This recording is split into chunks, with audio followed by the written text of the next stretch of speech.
On continue chez Microsoft avec le deuxième produit, le 640 XL, donc en fait une déclinaison du 640. Le 640 fait 5 pouces, le 640 XL fait 5,7 pouces.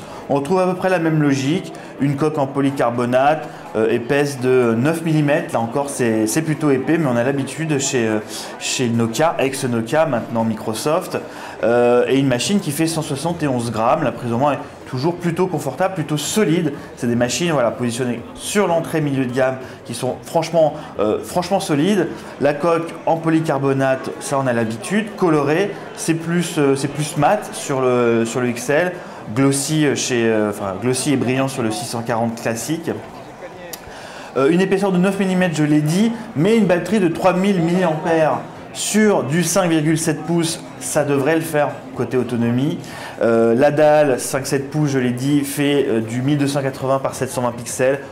Là encore, c'est très classique, c'est de l'IPS, ça donne une définition, une densité de pixels de 259 ppi, toujours protégé par un verre Gorilla Glass, ça c'est assez classique.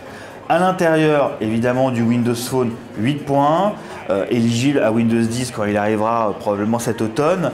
Un processeur Snapdragon 400, comme le 640 classique. Donc un quad-core à 1,2 GHz épaulé par un 1 Go de RAM.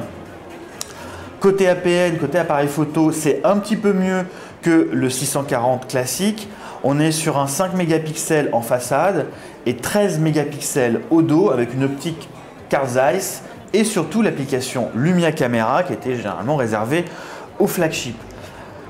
Côté prix, c'est toujours très canon sur cette gamme puisqu'il commencera à 249 € pour le Lumia 640 XL en version 4G ou en version double SIM. Ça sera disponible courant avril.